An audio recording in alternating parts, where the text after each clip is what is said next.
Olá, aqui é o Guilherme Maia, consultor e professor certificado Microsoft. E na última aula da série de Fundamentos da Virtualização, eu mostrei o que é a virtualização, por que você virtualizar os seus servidores e utilizar o Microsoft Hyper-V e como você pode estar perdendo muito dinheiro dentro da sua empresa, da sua organização e do seu cliente deixando de virtualizar os seus servidores. E nesse vídeo eu vou mostrar uma aula prática como você instalar, configurar o Hyper-V. Quais são os recursos essenciais, como gerenciamento de discos virtuais, gerenciamento de máquina virtual, até mesmo funções de cluster, essencial para você se tornar um profissional em virtualização e conhecer um pouco mais a virtualização para você ter uma redução de custo dentro da sua organização e ter um gerenciamento muito melhor. Acompanhe até o final, que tem uma surpresa especial, que é um bônus para você ir aprofundar ainda mais esse vídeo, que pertence à série de Fundamentos da Virtualização. E antes de começar, não se esqueça de deixar seu joinha, se inscrever no canal e deixar seu comentário, porque isso faz com que eu traga vídeo assim como este, séries bem intensas, para você aprofundar e ser um profissional com maior experiência em tecnologia da informação. Então vamos lá agora, que eu vou compartilhar minha tela, mostrando para você como você dar os primeiros passos, as configurações essenciais da virtualização com Hyper-V. Só revisando, na última aula eu dei uma introdução de virtualização, conhecemos um pouco mais da virtualização utilizando o Hyper-V e nessa aula vai ser uma aula prática e descomplicada. Vamos direto para os bastidores de como gerenciar um ambiente de virtualização utilizando o Hyper-V. Uma vez que eu faço a instalação inicial do Hyper-V, eu defino o disco, como eu já fiz até agora, e a próxima etapa é gerenciar os Virtual Disk. O que é o Virtual Hard Disk? Todo servidor que você utiliza, ele tem um disco virtual, assim como um servidor físico, ele tem o disco que você tem, o disco em RAID, RAID 1, RAID 5.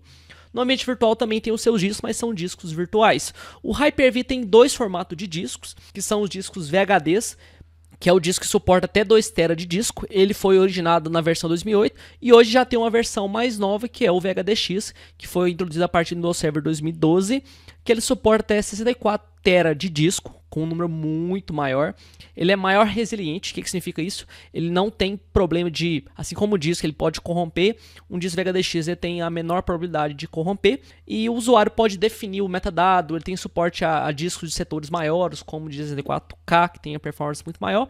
Eu tenho também o disco do formato VHD7, que é um disco principalmente utilizado para mim compartilhar cluster ou aplicações. Eu posso usar o mesmo disco e compartilhar ele entre várias máquinas virtuais. Lembrando, cada disco ele é atribuído a uma única máquina virtual que estão isolada, mas estão armazenados num disco local ou até mesmo numa storage. Uma vez esses discos VHD ou VHDX eu posso converter a qualquer momento. Isso é uma flexibilidade, principalmente quem tinha as versões anteriores do Hyper-V antes de 2012. Isso você pode converter, principalmente para você ter suporte a discos maiores do que 2 TB. Então essa é uma das vantagens que você permite ter essa flexibilidade. Nos formatos de disco eu tenho discos no formato fixos e formato não. Vou te explicar qual que é a diferença. O disco fixo é o disco recomendado. Ele é um disco que ele tem um ponto negativo, que ele aloca o tamanho total. Se você criou um disco de 200 GB, ele vai alocar 200 GB no seu disco. Então com isso você vai ter que ter esse espaço provisionado, senão você não vai conseguir provisionar esse disco. Lembrando, ele é um disco com maior performance e tem uma fragmentação menor. Ele é recomendado para ambiente de produção. Uma coisa muito comum nas versões anteriores do Hyper-V, principalmente o Hyper-V 2008 e 2012, para criar um disco ele demorava um tempo grande, principalmente se você criar um disco lá de 300 GB, 1 TB, ele ia alocar tudo isso na sua storage ou seu disco local. Então ele é um pouco mais demorado. Na versão do 2016 melhorou bastante e tem alguns recursos também como Offload Data Transfer, que permite você fazer isso ao nível da storage muito mais rápido. E tem o disco dinâmico, que ele é utilizado principalmente em ambiente de teste e desenvolvimento. Ele vai alocar sob uso. Então posso criar disco lá, por exemplo, 64 teras, só que eu não vou estar, obviamente, utilizando ele. Ele é uma criação mais rápida e ele tem um grande problema, que ele pode ter superlocação. Ou seja, se você tem 1 TB disponível na sua storage, você criou um disco de 2 TB e ele vai crescendo, você criou 2, 3, 4, 5 discos virtuais, uma hora pode a sua storage encher e você não ter o controle. Então tem que tomar isso em consideração. Eu também consigo fazer a qualquer momento conversão em sempre dinâmico para fixo, lembrando que fixo ele vai alocar o tamanho total. E agora eu vou mostrar na prática, vou conectar no Hyper-V. Dentro do meu ambiente de Hyper-V que eu acabei de configurar, dentro do Hyper-V Manager eu tenho algumas opções como Virtual Hard Disk. Quando eu crio um disco, eu vou mostrar até as opções. Eu posso criar um disco no formato VHD até 2 teras, mais que 2 teras VHDX, que é o formato mais recomendado, com maior resiliência, e o VHD7 quando eu vou compartilhar esse disco, principalmente em aplicações específicas. Vou criar um disco VHDX, aqui eu escolho as opções, tem disco fixo e dinâmico, lembra, o dinâmico ele vai crescer, é recomendado para teste, alguns ambientes de produção você pode utilizar ele, mas tem que tomar cuidado com a superlocação, e o diferencial que é para criar máquinas virtuais baseado no template, que principalmente no laboratório a gente utiliza esse cenário. Vou criar um disco dinâmico, quando eu vou criar, lembra eu defini o tamanho, o local que ele vai armazenar o disco de DVMs, vou criar um disco aqui só para teste, chamado disk-1. E aqui, como eu selecionei disco dinâmico, eu posso vir cá a qualquer momento colocar 1024 GB. Vou mandar avançar. Então o que ele está fazendo? Está criando um disco de 1024 GB. Então ele criou super rápido, por quê? Porque é um disco com tamanho de alocação dinâmica. Então ele criou um disco para mim, olha lá, eu tenho só de 200 GB, ele conseguiu criar esse disco de 200 GB. Então essa é uma das maneiras que eu posso fazer. Dentro de Edit Disk eu posso a qualquer momento também converter esse disco. Por exemplo, pegar esse disco que eu acabei de criar, selecionar ele, eu tenho algumas opções que eu posso fazer, desde compactar esse disco, converter ele, seja para VHD ou VHDX, lembrando, se tiver mais que 2 TB você não vai conseguir retornar, ou expandir ele, se eu criei com 2 TB, eu posso vir cá com 2048 a qualquer momento fazer isso também, essa adição. Então essa é a gestão de disco que eu tenho de discos virtuais.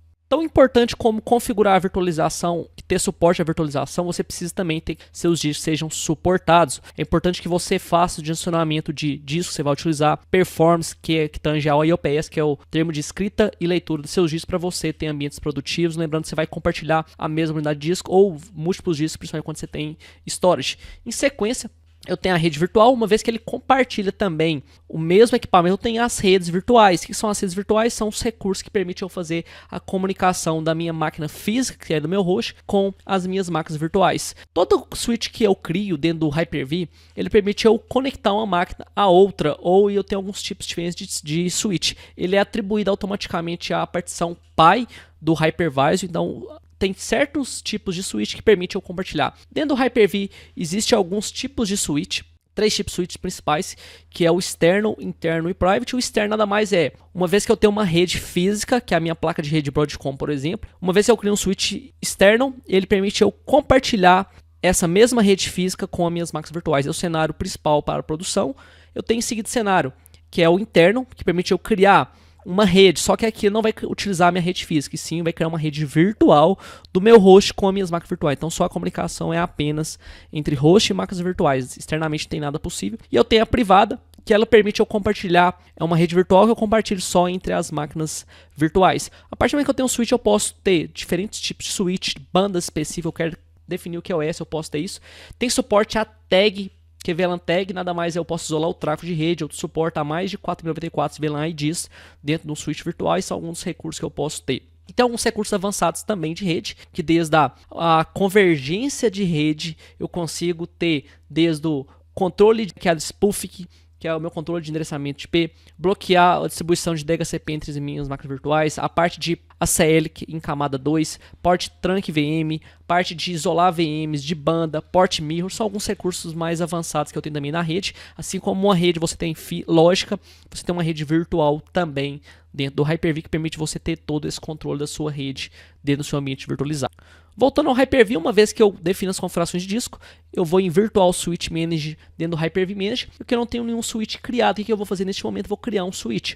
Quando eu vou em externo, tem as opções que eu posso selecionar. Vou criar um switch externo que eu quero compartilhar a minha placa de rede. Eu tenho aqui quais placas de rede que eu vou compartilhar. São as minhas redes físicas. Eu tenho uma chamada aqui Network Adapter. Vou criar o nome dela de V-Switch 01, que o tipo que ele vai estar importante sempre quando você vai compartilhar essa mesma placa, você tem que habilitar essa opção que permite eu compartilhar essa placa para gerenciamento. Como eu tenho uma placa só, eu vou utilizar ela. Quando você tem múltiplos, você desmarca essa opção. No meu caso, eu tenho múltiplos, mas eu não vou utilizar outras, eu vou utilizar apenas essa. Posso definir uma VLAN quando eu tenho uma VLAN dos meus switch, uma VLAN de produção, uma VLAN de desenvolvimento. Vou mandar criar switch. Então, quando ele cria, ele dá um aviso, você pode perder conexão, principalmente se você está compartilhando a sua rede externa.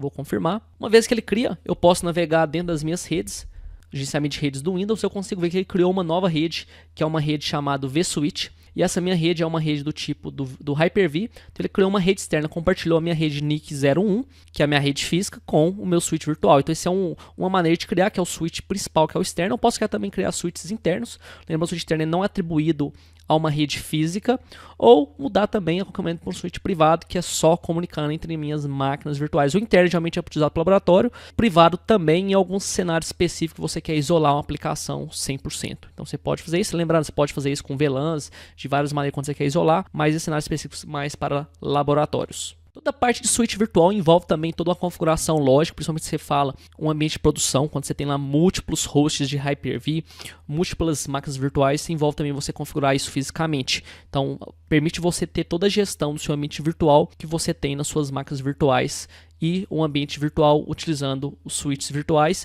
assim como você vai ter gestão do seu ambiente on-premise, que são os seus switches de acesso, switch de distribuição, switch de core. Assim como eu já mostrei a configuração de disco, mostrei também a configuração de redes virtuais, agora eu tenho a configuração da máquina virtual, que nada mais é o meu hardware da minha máquina virtual. Assim como você comprou a máquina, tem processador, memória, disco e rede, cada máquina virtual também tem esse recurso, que é o recurso de configuração da máquina virtual. Como é feita essa gestão? Essa gestão é toda feita via Integration Service, que é o componente que permite eu gerenciar todas as minhas máquinas virtuais, desde monitorar as minhas configurações, monitorar a execução, tudo isso eu preciso desse Integration Service. Se for máquinas Linux, eu preciso desse Integration Service. Hoje, a maioria das versões já vem com ele nativo, os kernels mais recentes, e o Windows também já vem nativo automaticamente o Integration Service, que permite eu ter o gerenciamento completo da máquina virtual.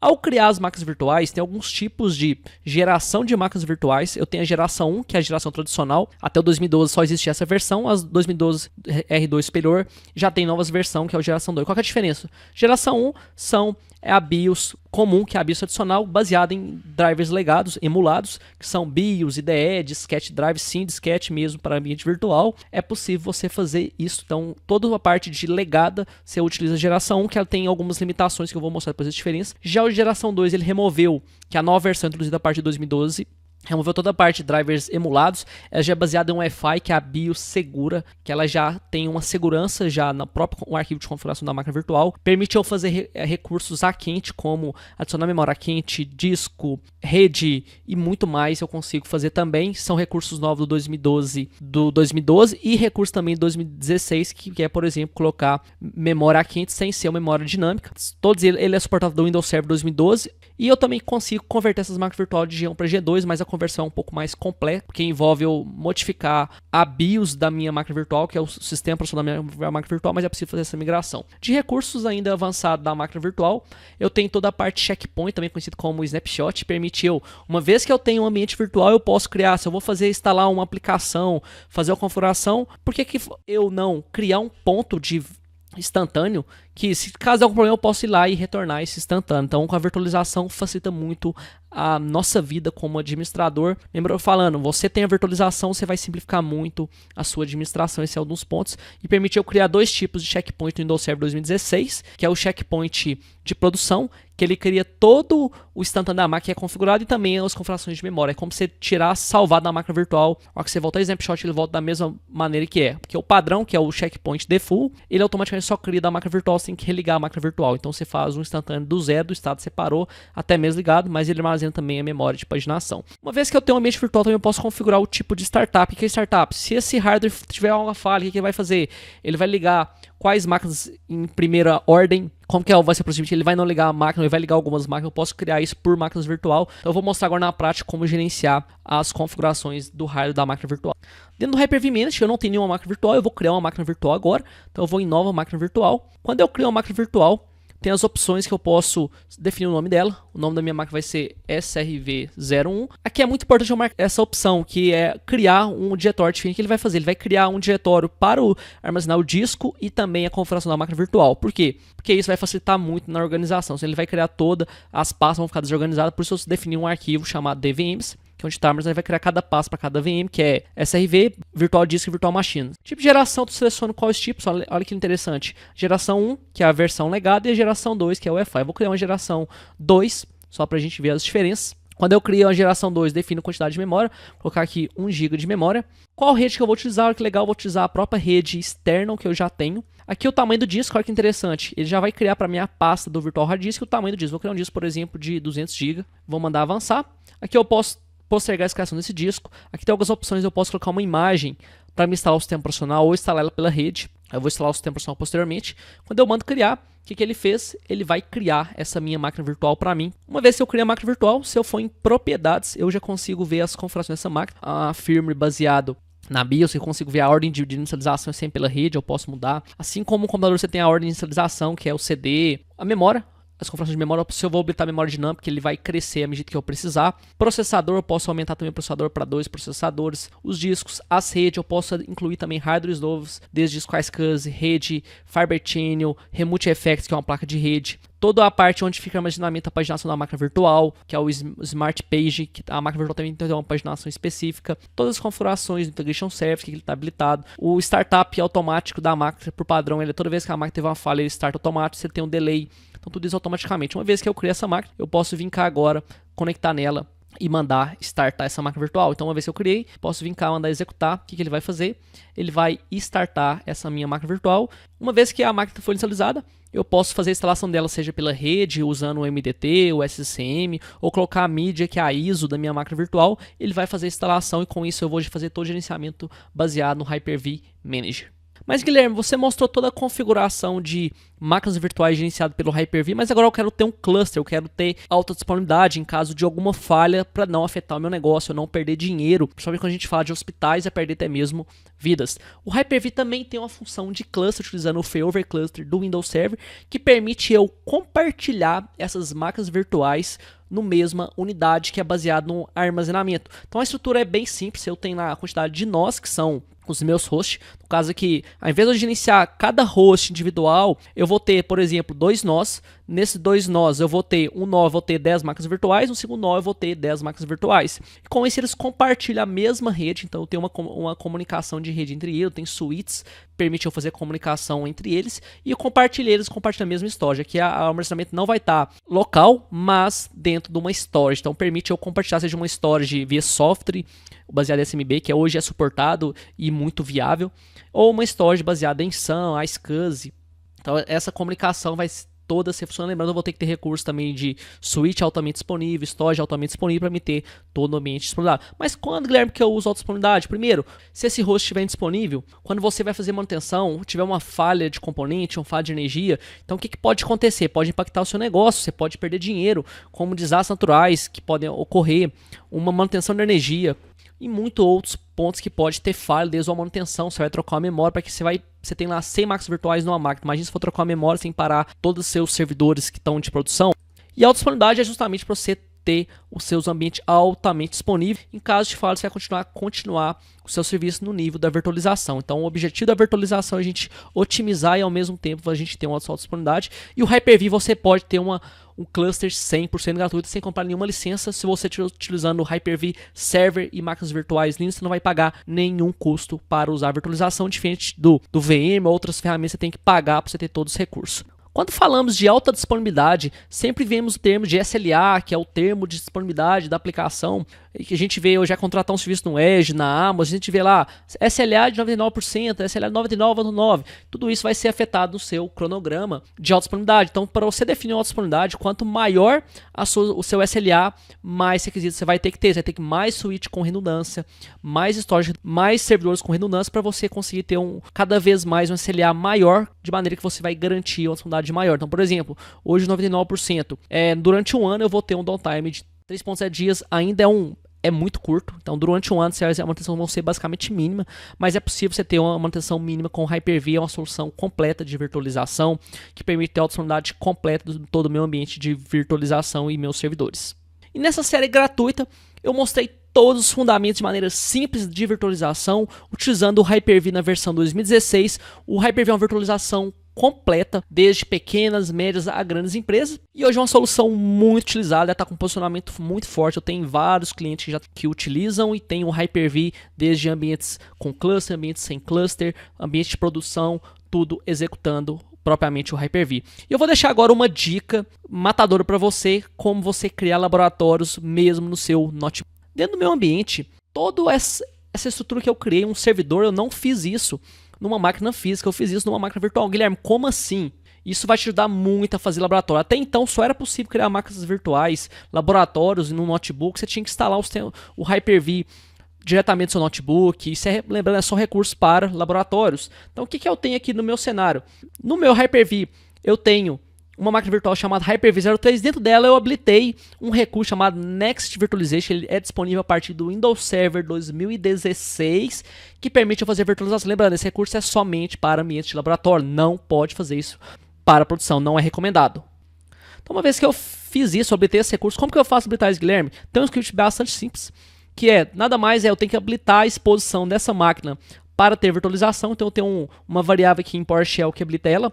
O meu servidor, ele expõe o meu processador para rodar a virtualização e depois ele habilita na minha rede do meu servidor, máquina virtual, a exposição do MAC Address para ele compartilhar o mesmo MAC entre várias máquinas virtuais. Então esse é um script simples para você executar. Eu vou deixar ele depois disponível para você executar. Você pode executar esse script para habilitar. Lembrando que tem a máquina virtual que está desligada, o meu que já está habilitado. Então eu criei todo esse ambiente num servidor e eu criei dentro dele ambientes de máquina virtual. É um pouco confuso, mas é máquina virtual, sou máquina virtual. Eu também posso fazer isso dentro do Azure. O Azure é suportado também. Então dessa minha arquitetura, essa IV03, eu criei uma máquina virtual, eu consigo instalar, fazer todo o meu laboratório, vai te ajudar muito a fazer laboratórios cada vez melhores, você pode usar até mesmo no Windows 10. E nessa série de fundamentos eu mostro o essencial para você configurar o seu ambiente de virtualização, você entender um pouco mais de virtualização e por que é tão importante você utilizar a virtualização. Vou deixar agora um bônus especial para você que quer aprofundar mais em virtualização, que é uma carreira fantástica. Você vai precisar conhecer um pouco mais de virtualização, principalmente Hyper-V. Eu tenho alguns treinamentos gratuitos no Microsoft Virtual Academy, que é a plataforma de treinamentos gratuitos da Microsoft, que eu fiz juntamente com o Rafael Bernardes. Ele é baseado no Windows Server 2012 R2, mas o conteúdo é muito válido, principalmente você que quer implantar ambientes virtuais em cluster ou utilizando o System Center. Esse treinamento é um treinamento muito bom. Já tem um tempinho a gente disponibilizou ele, mas é super válido para as versões também 2016, que você pode também utilizar. Em seguida, se você tem um ambiente VM, você quer avaliar, principalmente custo, o VM é muito caro, é uma ferramenta muito boa, mas tem um custo muito maior. Então você pode ter também um treinamento que eu disponibilizei de migração de máquinas virtuais de VMware para o Edge ou também diretamente do VMware para o Hyper-V. Quais ferramentas você pode utilizar, como fazer essas migração de máquinas Windows, máquinas Linux e como você também migrar elas para o Edge. Então, se é um treinamento gratuito, você pode ir lá aprofundar mais conhecimento.